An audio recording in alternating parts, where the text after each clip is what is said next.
God bless you. Thanks. It always makes me chuckle when somebody says God bless you. What about bless you? I don't like bless you. It connotates religion. I don't say that to anybody, and I don't really care if anyone says it to me. You don't say thanks?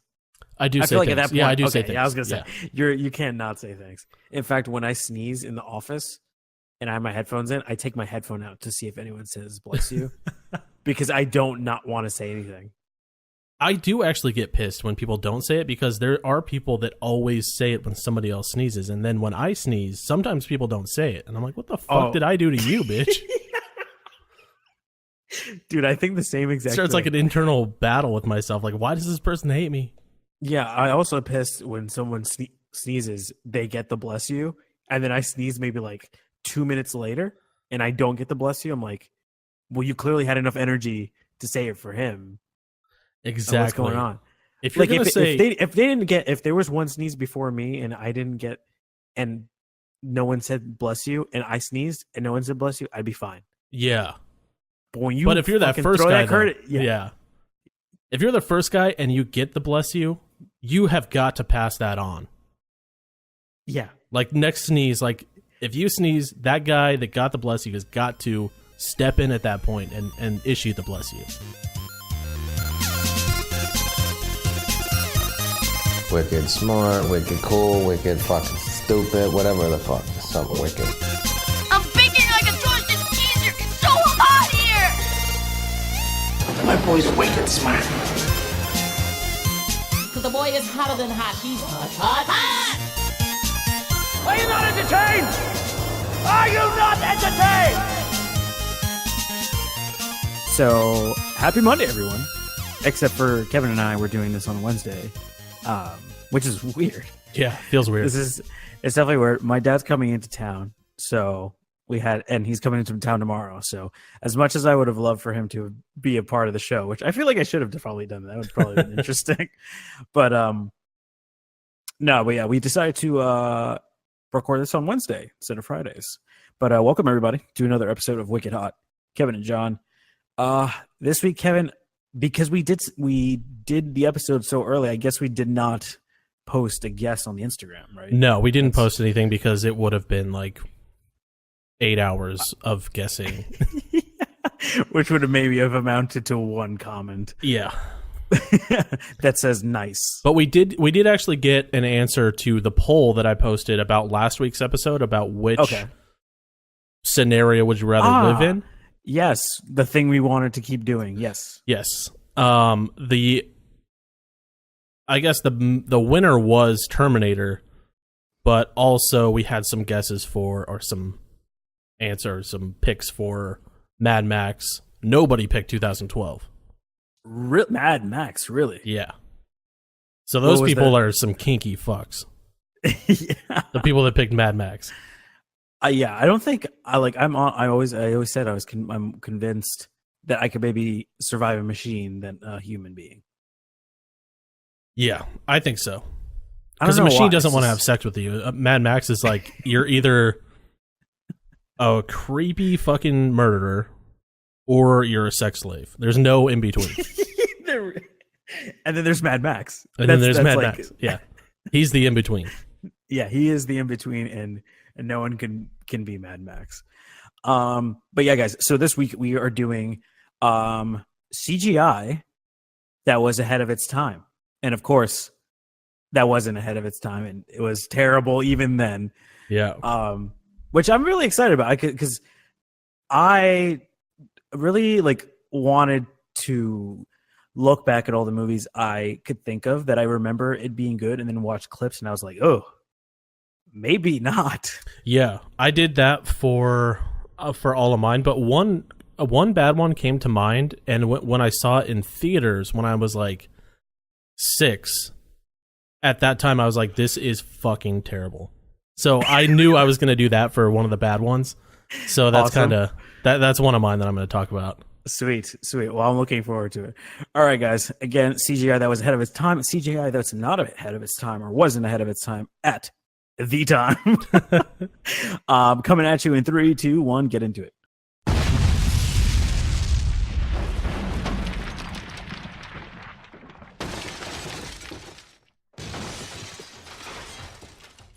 So speaking of Michael Bay, I never thought this movie would ever be on my list for anything good ever. But Transformers was a pioneering movie when it came to CGI. And I don't know about you, but I remember like going to this movie and being really impressed with the CG back then, because I think this came out in 2007. Yeah. I was like, wow, CGI looks awesome. And I watched a couple clips on YouTube. I still think it holds up, and it honestly probably holds up better than the other Transformers movies that came after it, I think. Yeah, I definitely think the first one has the best CGI of It all does. of them, which is And crazy. even though, like I said, like Transformers 1 maybe I think has better CGI than the rest of them, but I feel like a Transformers movie is nominated for an Oscar for best visual effects every year. Yeah, and that's like the only time they can say that they've won anything is with the CGI team, Yeah. which Michael Bay is not a part of. So Right. Michael Bay is like the discount James Cameron when it comes to CGI. Because I feel like he really, after Transformers, like that kind of changed the game. yeah, I think so, because it was ahead of its time in more ways than just the visuals of the CGI. It was kind of one of the first movies where most of the main characters were 100% CGI, and it had so many moving parts. I know that movie took probably a year to render all the fucking CGI that's in it. Oh yeah, because I mean they're transforming, they're Yeah. robots in disguise, as the song goes. But yeah, I think so. Like I rewatched the battle at the end of the movie, and despite cringeworthy acting and voice acting, because my God, I remember watching the movie and I was like, "This is fucking awesome! It's Transformers," and then remembering that feeling, playing the YouTube video just yesterday and being like, God, we've come a long way. Because it's like rewatching like Fast and Furious, because I feel like those are like basically the same at this point. Pretty much, yeah. They're I guess like visual porn, like eye porn, where it's just like As in porn, eye porn? I guess so, yeah. Porn is more like crotch porn. Okay. That's what regular porn is. Visual porn is like, wow, that's so like visually stunning something. That's like visual porn to me. Right. But yeah, it's crazy how it degrades over the movies. Like the budget gets bigger, CGI gets worse, acting gets worse, characters get worse. It's like that first movie was I hate to say it, but it was groundbreaking. Yeah. Oh my God, Michael Bay and groundbreaking. The Transformer fights though at the end of the movie were awesome. Especially Starscream is my favorite. Like fuck him when he transforms into fighting both the planes as like Starscream like flying and then turning into a fucking jet and like blasting away things. That is one of the best parts when he's like fighting and then he turns into the jet and just like flies away. Like that's one of the coolest visual effects scenes that I've seen in a long time. Yeah, and the scene after that, after he transforms after fighting, well, actually, fighting is an overstatement. He fucking owned Bumblebee and the other guy. Yeah, Bumblebee's and then bitch. And then he just like flew away. Like he's like, I don't give a fuck about you guys. I'm out of here. And then the like American fighter jets are coming in. And then he's basically like flying as Starscream with like a fucking sword, and he's chopping up planes, and then he transforms again into a plane and just shoots another plane. I mean, yeah, like I got hyped looking at that. I mean, again, like everything, it's like Sam, the Allspark, and then Megatron is over here like humans are disgusting or whatever. And then everyone's fucking around, but Starscream he's just being badass and just flying around all over the place. And the visual effects were, I'm like, damn, this guy is awesome. Yeah, that's one of the movies where you could literally like cut all the acting out, cut like every sound out, and just put on like a good score, and all the fighting scenes, and you have like a decent movie. Oh yeah, totally. A decent CGI heavy movie. Yeah. 100%. Because I'm not going to say it's like a decent story. It's just like it's eye porn, I guess. Yeah, I mean it's the Transformers storyline. It's not. I'm not a fan of the Transformers storyline. I like the idea of Transformers. I just don't like the movies that are out. I feel like if they rebooted it, it would be cool. I think they could do a cool job. If they rebooted it, it would be cool. But no Michael Bay involved. Oh, Neil Blomkamp all the way. If anyone doesn't know who it is, because I feel like most people don't know who it is. You're just like a Neil Blomkamp fanboy. I love District 9. We actually studied him in school. Like I took a lot of visual effect classes. I thought you were like, I took a lot of visuals of him. I took a lot of visual effects classes, and Neil Blomkamp's stuff was a lot of the stuff that we studied. So I'm a huge fan of his, and he does his own visual effects. So I can get behind that. Michael Bay just kind of passes it off. And that's like the cool part of the movie, is the part that he's not involved in. Yeah. But at the same time is. True. Yeah, he's like he's he's sitting there while they're doing it, but he's not like creepily like looking over his shoulder. Yeah, he's not like involved. More explosions. Speaking of which, in the end of now we're like kind of like sucking Transformers dick, which I was not expecting at all. At the end of the movie, Megatron takes like this giant the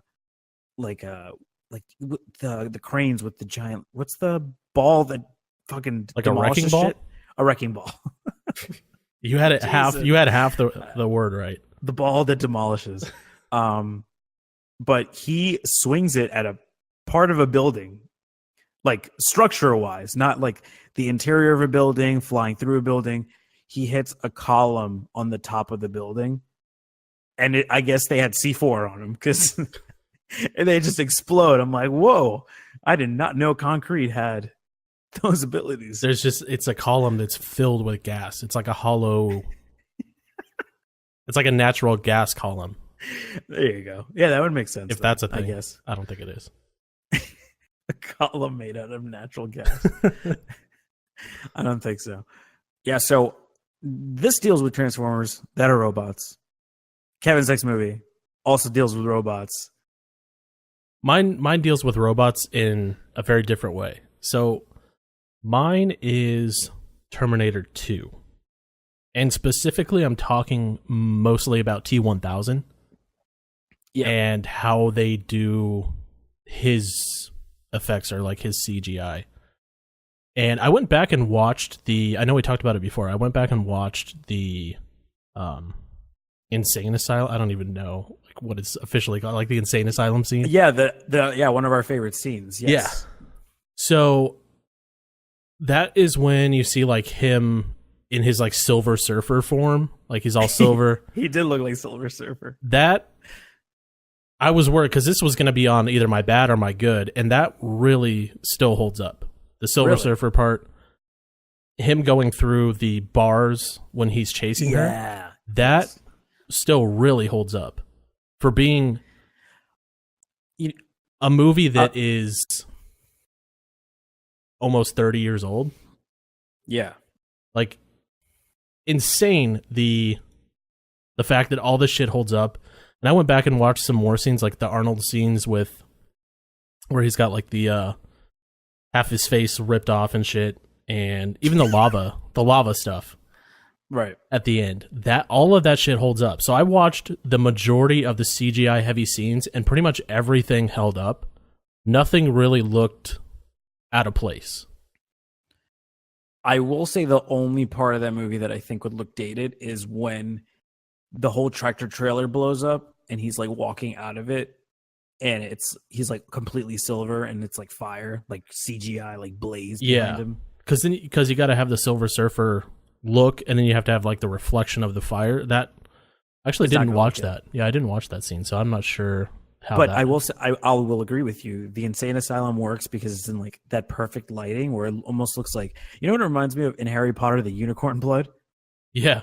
How it's like silver, but it reflects in the moonlight. Yeah.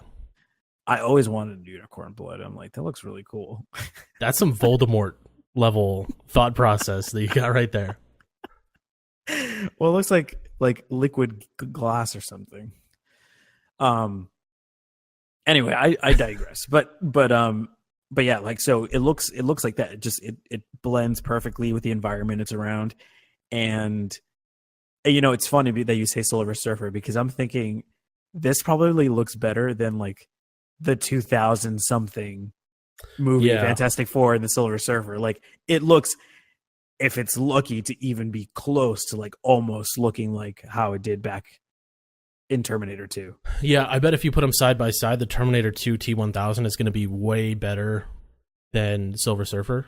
And I think it does have to do a lot with lighting, because if you have a movie that's too bright or it's lit too much, the problems with the CGI are really noticeable. Oh, really? Especially if they can't nail the shadows and the reflections and stuff. It doesn't hold up. That's part of why it doesn't hold up, is if none of that shit matches, or it just makes it look like it's off, and something's off about it. Right.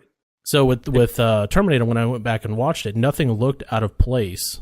Nothing looked off about the shadowing or the lighting. It just looked all very cohesive, even though like most of the T-1000 scenes are complete CGI.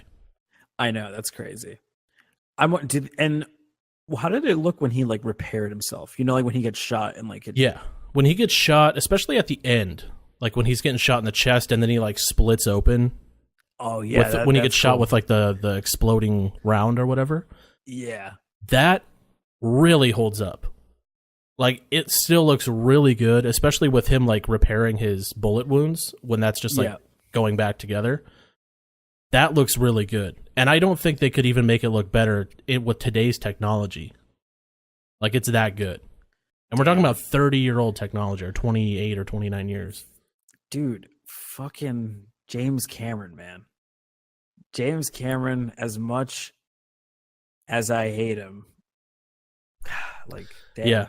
I know we were talking about Michael Bay being like a knockoff James Cameron. It's like, not a lot of Michael Bay movies hold up CGI-wise. A lot of James Cameron movies hold up, and it's not a coincidence. It's skill. I know. It's honestly fucking crazy. And like, I think this like correlates perfectly. Again, another movie for me that I never thought I'd have up here, but after watching the footage again, I thought, fuck, this is blended so well. And that's Avatar. Yeah. And like, some things are very out there. Like, it's not just like the scenes where like when they're in the environment look awesome, but the thing that always like pops out for me, and this is why I have it as being like, I still think it's way ahead of its time, because I almost feel like James Cameron just got a hold of the tech and just is not letting anyone use it except for himself. Or so he talked to Daniel Day-Lewis at one point when he was coming back from like 3000, the year 3000. Yes. Oh my God. Yeah, that's like basically if Daniel Day-Lewis has to be in a Star Wars movie, he's like, shit, I've never gone to the future. I've only gone to the past. But yeah, so I feel like James Cameron's Avatar may have been like 4K before 4K even was known as a thing. Yeah, I think so. And yeah, and then his 3D technology, again, I don't think they've even come close to that. Not that I would know, because I wear glasses. But yeah, so the faces of the characters are so detailed. Like, you could see sweat beads. I mean, this is what video games have aspired to be. And I think we're very close to getting there. Yeah. But like, this is like, I feel like even cutscenes in video games may have issues even replicating like the ridiculous detail within Avatar's like facial features. Yeah, and I know James Cameron was trying to make this movie for like 10 years before he actually did. Which is crazy, because we're 1 year away. Yeah, just because he had the idea for the technology, but the technology wasn't there to develop the technology that he wanted. So like he had to develop the technology that developed the technology to have that like motion capture. Like I don't know if you've seen behind the scenes footage of Avatar, but there's like the motion capture camera thing with the balls on the face.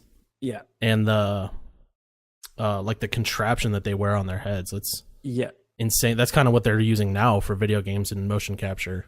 I know, it's crazy. And I not to get back like with the topic you just talked about, but I know for like Terminator and well specifically I think the Abyss is how he came up with the T-1000 because he also did the Abyss. Yeah. And he basically had to like come up with the tech to make how the T-1000 and the Abyss creature looked, which is insane. That's that's like the definition of like a groundbreaking director. I know we joked about Michael Bay being groundbreaking, but this is like next level shit because like you have Terminator that they still hold up after 30 years, which doesn't make any sense to me. Like it should not. The movie should not be that Skynet. Good. Yeah. And then you have Avatar, which I mean, I'm not a fan of the movie, but I can respect the CGI that's involved because it's 99.9% CGI in the movie. And the technology that he made, like it's going to be, I know we joke about Avatar 2 and 3 all the way through 7, but they might suck, but I know the tech and the CGI is going to be really good in those movies. Oh yeah, for sure. The thing that though, it's going to like kind of be a hindrance because you know he's not going to use the same tech. It's going to be like a more evolved version of his current like Avatar tech. He's going to basically make Avatar look like a shitty like 90s CGI movie. Like honestly, if you think about it, it's going to really fuck his whole franchise unless he always used the same camera. Yeah. Or it's going to make every other movie that comes out around that time look like dog shit. Like everything's going to be so perfect. You're going to go see Avatar 2 and it's going to be amazing. And then you go see Fast and Furious 10 and it's like, the CGI is awful compared to Avatar. I feel like that's what's going to happen when James Cameron's just throwing out these Avatar movies. Yeah, now I'm trying to remember the movies that came out also within the 2009 timeframe and how the CG looked. Oh, I'll tell you one movie that came out in 2009. Oh, okay. Did I transition? No, District 9. Oh, I was like, shit, damn, I didn't even know I was transitioning. Okay, so wait. District 9 came out in 2009? District 9 did come out in 2009. I don't think the CG holds up. For District 9, definitely not. That's something that really bums me out because I watched some clips because I was planning on putting this on my good. Watched some clips. I haven't seen the movie in years. Watched it and I was sad. I was very sad because I love the movie. That like taking away the fact that the CGI sucks, the movie is still very good. Yeah, no. Your Neil Blomkamp boner just went flaccid. It's at half staff. Okay. I wouldn't say completely flaccid, but it's half staff. So I'm gonna blow your mind right now because my people were blue, but Kevin's people, aka Pablo Laguna, from his next movie, and I know you're probably like, how does he remember? How do you remember that? Okay, I'm not gonna lie to you. I'm pretty sure I improvised that, and I don't know if that's actually her name. She's the opera singer, right? Correct. Okay, so we're talking about Fifth Element. Yeah. And I'm just gonna go Diva off on Plava Laguna. Fuck yeah. So I watched something recently about that scene. This is like off on a little tangent, but until very recently, nobody has been able to do that opera. Like one single person's not been able to do that. Well, this lady's a real opera singer. She's but the opera that she sings in the movie is layered. It's not one person singing. It's she's singing like multiple different types of opera, and it's like layered on top of each other. Oh shit! I didn't. So know that. one person recently, some little Asian chick, has done it. Like it sounds exactly like the movie, and she fucking nailed it. Like it's perfect. Oh, without this yeah, CG without voice? without layering or changing her voice at all. Shit, that's fucking impressive. So going back into my pick, yeah. So Fifth Element. Yeah, so Fifth Element. Fifth Element. This actually wasn't going to be on my list, but I think I was actually looking at District 9, and one of the recommended videos was Fifth Element. I was like, you know what? I haven't seen Fifth Element in a while. That's a great recommendation. So I clicked on it, and it happened to be one of the scenes where, what's his nut? What the fuck is his nut? Corbin Dallas? Yes. He's getting chased, and he's in the cab, and they're like flying around and shit. Yeah. That scene still holds up and looks amazing. Really? Yes. Like you could tell the cars, the flying cars, they are real. They're just, like green screened out. Right. But how they fit them into the city, or like how they're flying around and stuff, most of that's green screen and CGI. It still really holds up. I was shocked. Yeah, I was shocked at how it holds up. I don't know if I believe that. Let's pause real quick and watch it. Okay, yeah. So we just took a little break to watch it, and I will say that you're right. The cars look like the cars look better than the sets. They actually, because you could tell like they filmed like where they're going through, at least when they go to like the underground part. Yeah, that's not a CG like scene, but like the cars going through it. That part looks old because it's like filmed with like late 90s cameras. Yeah, but the CG looks like it's ahead of what they're actually filming around, which is crazy. Yeah, and I think that has to do mostly, like when I watch this scene back, it uses so much practical stuff, and that's part of what makes CGI so good, is like you don't know the difference. Right. So if you see something that's 100% CGI, you know it's CGI. If you see something that's like 20 or 10% CGI, you might not pick up on what's CGI, what's not. I think this scene in Fifth Element is like a prime example of using practical effects or practical environments and throwing some CGI elements in there, or some green screen. And I mean, it does look shitty because of the film grain or the film style, I guess, but the CGI it looks still really good. No, I would agree. I will say, and like not to get off topic, but like most CGI movies that I've seen that are all CGI, like CGI sets, CGI characters, like not like computer animated, like cartoons or whatever, but I've all disliked because they looked so shitty. No, I think the one I finally forgave it was with Thor Ragnarok, and then definitely with Infinity War, because I'm pretty sure the Spider-Man outfit was CG. I'm pretty sure, Iron Man outfits is definitely CGI. Yeah. And even with their faces in like CG and CG sets, like on the spaceship, on Titan, it looked good. And I don't know how the hell they did that. Like lighting on their actual face didn't look like shit. I will say there was one time when like Bruce Banner opened the Hulkbuster, and I was like, man, that doesn't look good. Yes, it's when he opens the Hulkbuster and his head's just like floating there. It doesn't match. Like the movement of his head doesn't match the movement that the thing is doing.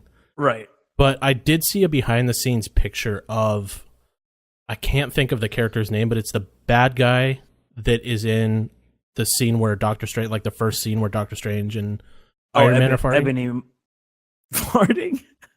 Did I say farting? Fighting. Ebony Maw? No, it's the guy that can like control things with his mind. Yeah, Ebony Maw. Oh, that's him? Okay. Yeah.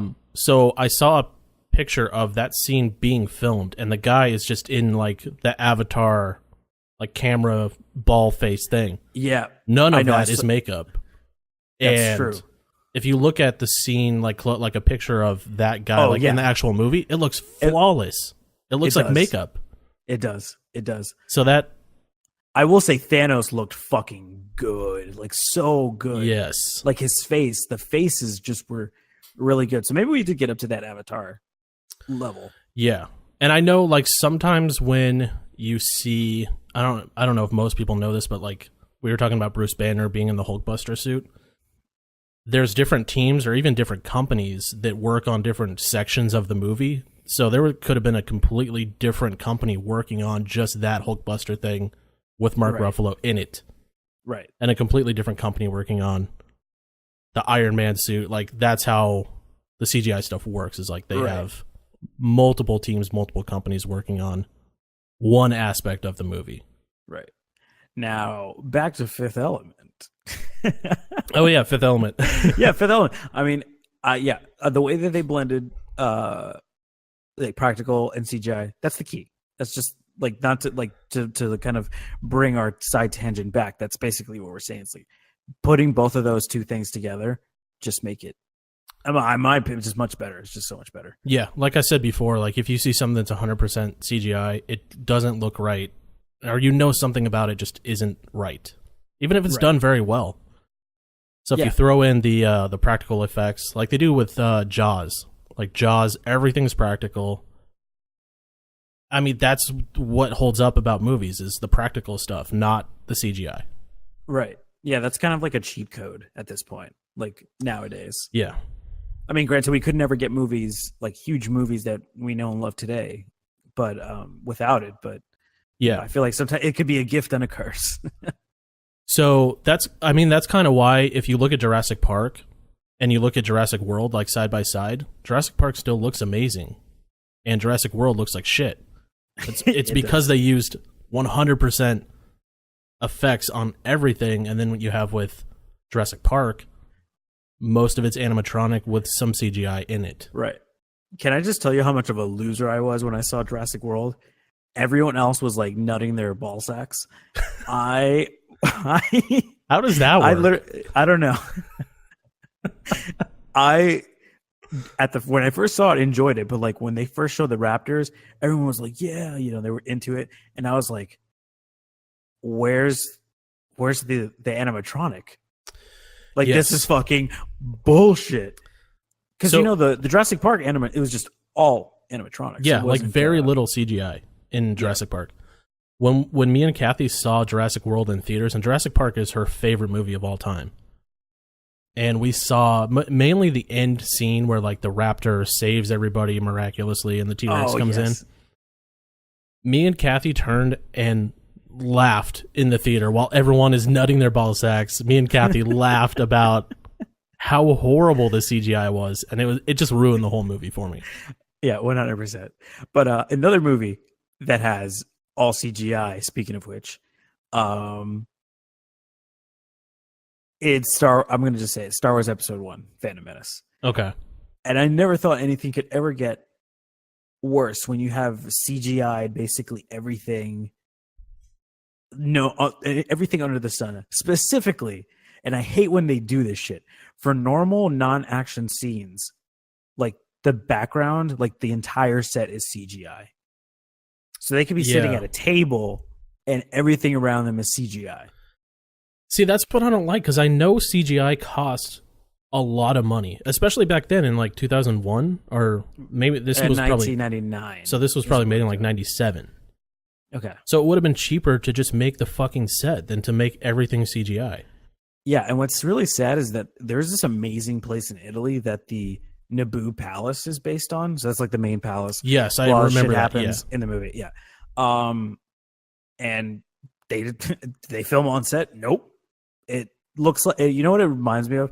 Because again, during action scenes, maybe they could get away with it. Even then, it looks like real, like garbage, like they're shooting at like a laser tag screen. Yeah. If like aside from the action scenes, like during normal scenes where they're just at a table, like discussing like government or whatever the fuck happened in that movie, it looks like Eddie Valiant walking through a cartoon. And that's a Who Framed Roger Rabbit joke in case anyone didn't get it. But yeah, I mean, it looks like a Who Framed Roger Rabbit, like people are in a cartoon world fighting cartoons. Yeah, that's unless you're a human being. That's what I never understood about specifically the prequels for Star Wars, but even other movies, is like build the set and then have like the windows green screened. Like, right. I don't understand why they have to green screen something that's going to be static, like sitting there. Yeah. I don't get it. Like, just build the fucking set. Make, like, spend the $10,000 to build the set that it would take to have them sitting at this table, because they're going to reuse it. They're never really in one spot for one scene, except for a few times. Right. So like build the set, but instead they just decided to spend $50,000 on the fucking CGI to build the set. Like, it doesn't make sense. No, it really doesn't. Like, you have to get all these like digital artists and stuff, and yeah, I mean, I understand it with the characters, and that's something completely different because I think the characters are fucking terrible. I mean, episode Jar Jar 1. Binks looks like shit until they use like, because I know they intermittently throw in CG Jar Jar and then like half like puppet Jar Jar Binks, like close up face shots. He's a puppet, I think. Yeah, I mean, I understand it for the characters, but just it's just so weird that everything in the movie is CGI. Like, the only thing that's not is like when they get to Tatooine and they're like in the little town. That's it. That's the only thing that wasn't CGI. They went back to location, I'm pretty sure. But yeah, like the palace is CGI. The fucking pod racing is CGI. That's basically all that movie. Oh, like the ship, when they're on the ship, it's all CG. Like in the beginning, the first ship, when they're like in the cargo area. Yeah. And everything just looks like Play-Doh.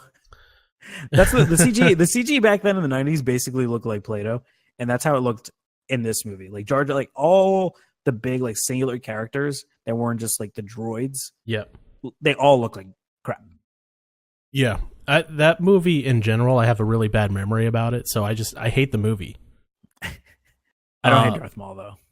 No, I don't hate Darth Maul, but my mom took my brother to see the movie, and I didn't know. When they got back, I was like, "Where'd you go?" And they're like, "We went to go see Star Wars Episode 1." I was like, "What the fuck? I didn't get an invite to that?" They didn't even tell me. I didn't even know until later that night that they had seen it. Shit, you missed out. Bad memory. Yeah, clearly. So speaking of a bad memory, what like one that I have that ruined the movie when I was watching it in theaters was Jumanji. Okay. And if you go back, like I went back and watched it just to make sure that my like 10-year-old self remembered it being that shitty. It was that shitty. So I'm It still is a good movie though. It's a great movie. I love the movie. If it's on TV, I'm watching the whole thing. I mean, it's like District 9. I love the movie. The CGI does not hold up. It's bad. Okay. Jumanji never had good CGI. And that was right around the time that they started making a lot of things, mainly characters, in CGI. But it was when the technology was still very new. Please tell me you're thinking of the same thing I'm thinking of. In the movie? What's the one singular thing that comes to mind that you're like, fuck, that movie was terrible CGI? I'm thinking of specifically the monkeys. Yes!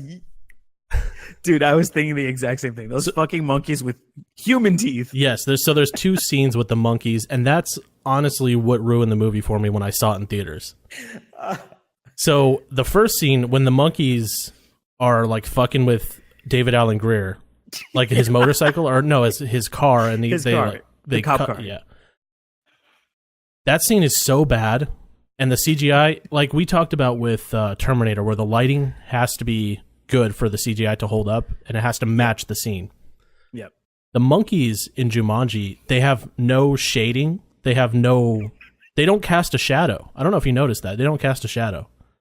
I've never noticed that. So if you watch Jumanji and you look at that scene where they're outside and they're fucking with the cop car, they don't cast a shadow. There's no like you can tell where the sun is, and the other side of their face isn't darker at all. So that just like shows that it doesn't fit the scene. Like that's one of the instances where the CGI never fit the scene. It just didn't look right. If anything, you can give them for pioneering AR, like augmented reality, because that's how all AR stuff looks when you just like put it there and it's just like a 3D model within like a real world. That's kind of what it looks like, a 3D model that like was never meant to be in a real life movie, or in real life, or in real life. Yeah, it was actually never meant to be seen by anyone. It was like a test scenario, a tutorial for like fucking SolidWorks or something. Yeah. So I watched a few scenes, and one of the other ones was the stampede scene in the house. That's bad, but it's not. The monkeys are hands down the worst CGI in the movie. For sure, 100%. But the stampede is bad, and the practical effects, like the wall bursting open, like the practical part of that, Yeah. doesn't match how like the animals coming out of it. Like it doesn't No. it doesn't line, it doesn't look right. Something about it, It's I can't even put my finger on it, but something No, it just about it looks doesn't like look right. a goo ball, like trying to open the doors. Yes. Like the doors are inflating. That's what it looks like. Yes. It doesn't look right. Something about it doesn't look right. And honestly, 10-year-old me watching this movie was horrified by how bad it looked. Okay, I'm sure that horrified you, and also the spiders. Do you remember those fucking spiders? And even the fucking flower, the giant monster flower, and then the little barb flowers. There was a lot of terrifying things in that. Yeah. But the spiders were definitely number one. The spiders were that was probably one of the best things that was CGI in the movie was the spiders. I don't think the spiders were CGI. I'm pretty sure they were puppets. I don't think so, because it shows them like walking. This is when they're in the attic and he's like hitting them with a tennis racket. Yeah, maybe it's puppets, but I'm sure at some point they are CGI, like when it shows them walking. Yeah. The puppets in that movie always remind me of like Rainforest Cafe, though. Like they're like really shitty puppets. Yeah. Like the puppets you would see at yeah, at Rainforest. What's the animatronic mouse? Mickey Pizza Mouse. place. Oh, Chuck E. Cheese. Chuck E. Cheese, yeah. It's like the Chuck E. Cheese band. Chester and his band. What was the band? Now I gotta know. Is it Chester? Oh yeah, It's Chuck E. Yeah, Chester- Chuck E. Cheese. Isn't it Chester Chuck? Or Chuck Well, his name's Chuck. Chuck E. Chester. Chuck E. Cheese. What am I thinking of Chester? Chuck E. Chester? That's like a knockoff Chuck E. Cheese pizza place. It's like they serve falafel at this place. Oh god. Chuck E. Chester. It's weird that Chuck E. Cheese isn't the featured name in the band name. Yeah, It's like the bass player, Mr. Munch. It's like the only band where the bass player is featured. Yeah, that anyone gives a fuck about the bass player. Well, that Chuck E. Cheese talk was completely ridiculous.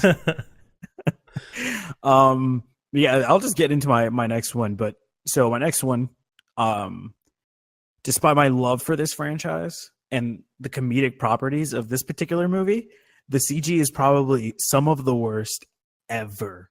Uh-oh. That's a tall order. The Mummy Returns. Okay, you delivered. So before we even get into like the whole of the movie, I just want to jump straight to the most horrific moment of this movie, and it's Dwayne "The Rock" Johnson. The scorpion part, right? Or at least what the computer animators thought he looked like. Because it wasn't the fact that the human half of the Scorpion King looked really shitty on top of another big pile of shit. It's the fact that his face looked absolutely nothing like The Rock at all. Yeah, and I think I can tell you how it went. Okay. So the director comes in, he's like, hey, we have $1,000 to make this scorpion.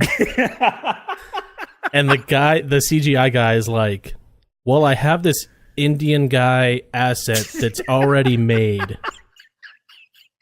And I also have a scorpion asset. What should I do? And the director's like, I don't give a fuck what it looks like, just throw it together. And that's how you get Centaur Scorpion Rock in the movie. It's so funny because he literally does look like he's from fucking India. I don't know why. I don't know why.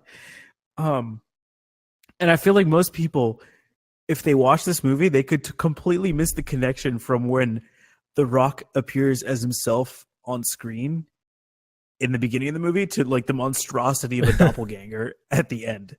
Yeah. Like no one would make that. If you're really not paying attention, you're like, oh, who the fuck is this guy? Why was The Rock just randomly in the movie for like 5 minutes for no reason? Yeah, I did watch that scene because I know that's like a historically bad scene. And I watched it at work, actually, and I laughed my ass off through the entire scene of like when he is first revealed. And yeah, he looks like an Indian. He looks like a Indian from India had sex with a Native American Indian, and they had a baby. And then The Rock had sex with that baby, and then created this monstrosity. That's what you get. That also had scorpion legs. Yes. So, I mean, I hate that. So, like, there's multiple shots of the introduction, and when Brendan Fraser, Rick O'Connell jumps midair and like basically like Dikembe Mutombo fucking spear Finger wagged him. Finger wag. No, you're not gonna kill the Scorpion King. I am. And he just completely dodged, like, the slow-mo midair shot with The Rock, or not The Rock, trying to kill Brendan Fraser was so, like, that entire sequence is so laughable. It's painful to watch. Is that the second one or the third one? That's the second one. The third one is way worse. So I remember the first one. You know this about me. I hate the movie. Yeah, but the first one did have decent effects, decent CGI, decent. Like it looked good, especially for the time as well. Right. I'm sure it doesn't hold up now, but the fact that the second one, done years later, is so much worse and probably had a way bigger budget. Oh, it definitely did have a way bigger budget. And they just It's crazy to me. It's crazy that a bigger budget, more time, more technology, and you still can't make anything that looks like The Rock. Like, come on. Yeah. So I'm ashamed to say this, but I did own the movie on DVD. And I would watch the special features, and the director, Steven Sommers, I remember there was like this whole thing about the CGI when it came to the Anubis Warriors. And I think the Anubis Warriors at the time looked really fucking cool. And they filmed a location in the desert. All of that was real. And they just put like little balls in rows, like in the desert. Mm-hmm. And then that's when, you know how like when like that black, I don't know if you remember the movie.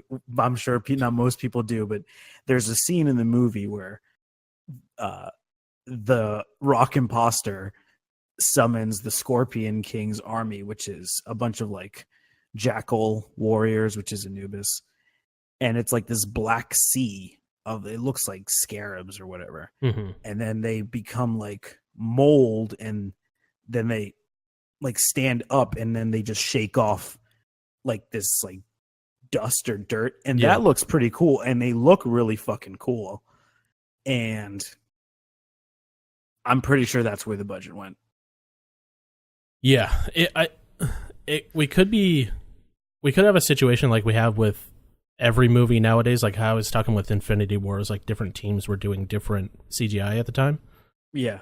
What if like the pitch for the Scorpion King and like their CGI was amazing, and they were like, all right, just give this other team the fucking other people, and they fucking killed it. And the team that did the Scorpion King was like, we weren't expecting to win the bid. What do we do? And they just like threw it together and like use pre-made assets and tried to throw them together. I could totally see that happening. Yeah. No, that's definitely the way it would go. They went the War Dogs route. You know how War Dogs, like, they get all the fucking like Chinese ammo that they can find because they bid the job so cheaply. I think that's what they did with Scorpion King.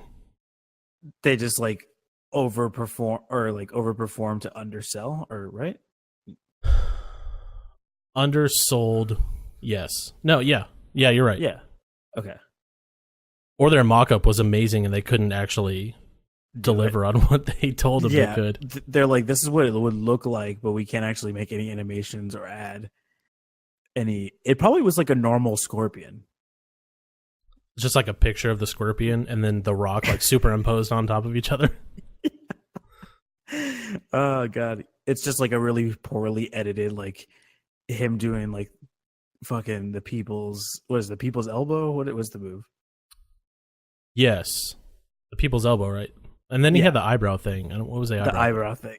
I don't know. The people's eyebrow. I don't know. The people's. So my Scorpion King is technically a arachnid, but we'll throw it in the bug category. Your next movie deals with a lot of bugs. It does, yes. Mine is Starship Troopers, and Underrated. very underrated. It's still a good movie, even though the CGI doesn't hold up. And this was something I was really hoping did hold up, because the movie fucking terrified me when I was a kid and I saw this. Oh yeah, Especially the I don't even know what they're called. straw. The straw that goes in your brain, the brain bug that just like shoots you in the forehead. and it sucks your fucking brain out. Yeah. That thing was terrifying.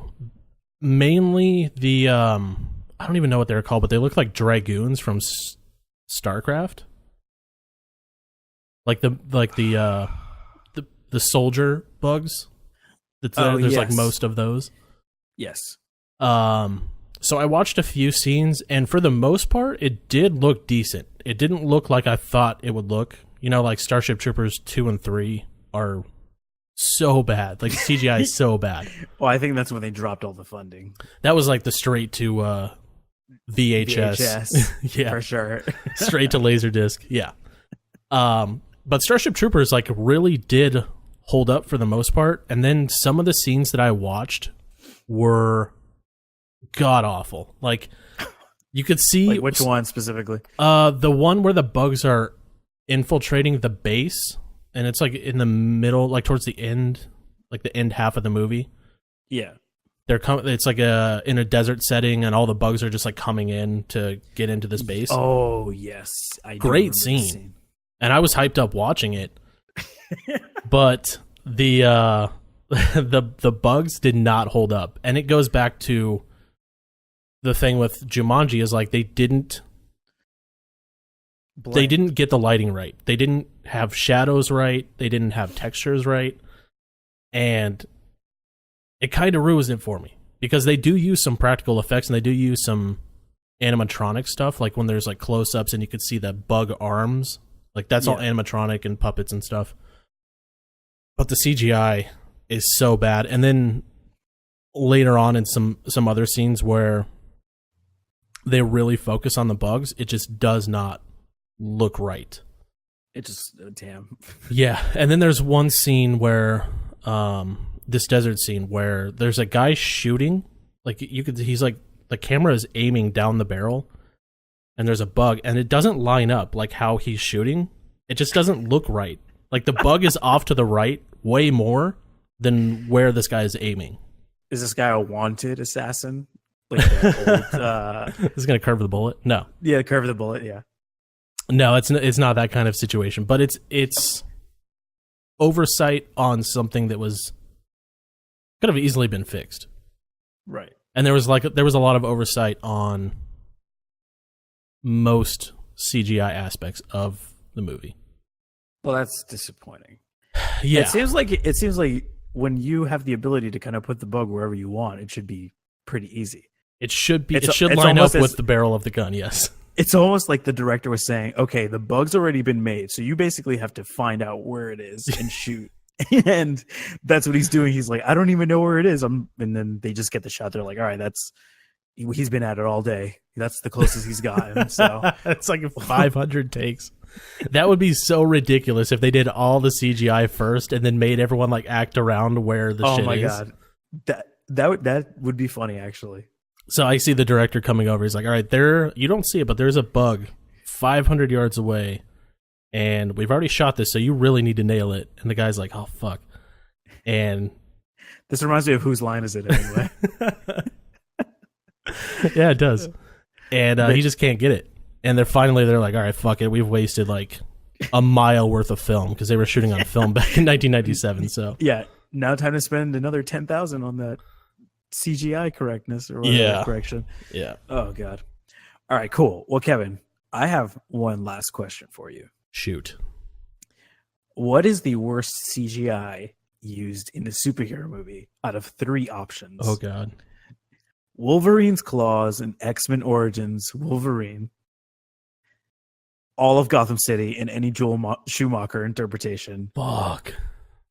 or basically anything in the Green Lantern, specifically the suit. Those are three very good options.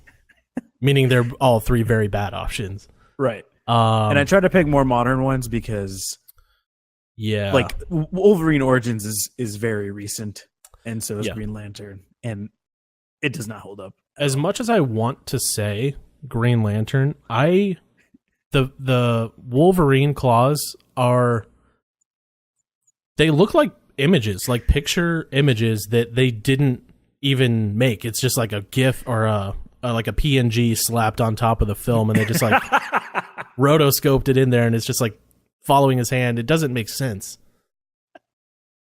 I will say the worst part about that scene is, and again, guys, if you don't remember X-Men Origins Wolverine, he takes his claws and he's inspecting them in the bathroom in front of a mirror. So not only do you have to get the image of him in the the image that you're like looking at his back, at him looking at himself in the mirror, you have to get his real world movements and then a reflection of those same movements with those claws. Yes, and the claws are like, I'm surprised they spent the time to make this scene. They should have cut to utilize that shitty CGI. So anywhere else, you probably wouldn't have noticed it. In this scene, it was laughable even back then. It's funny. Yeah, it's funny they didn't cut the scene out of the movie because. So part of doing CGI or that type of thing where you're trying to make something CGI work with something that's practical is 3D motion tracking, which is like a program track. That's why they wear like the balls on their face. There's a program that tracks like where the balls are and how they move. Right. And then there's rotoscoping, which is attaching the 3D elements to the balls and making those elements like move with the practical effect. Okay. They didn't do any of that. They just like slapped the fucking picture of the claws on there and like replicated it into the mirror.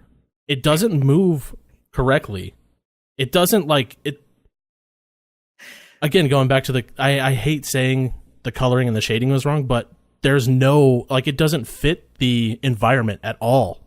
It doesn't. And I know I don't remember which Wolverine it was, but the claws are very reflective.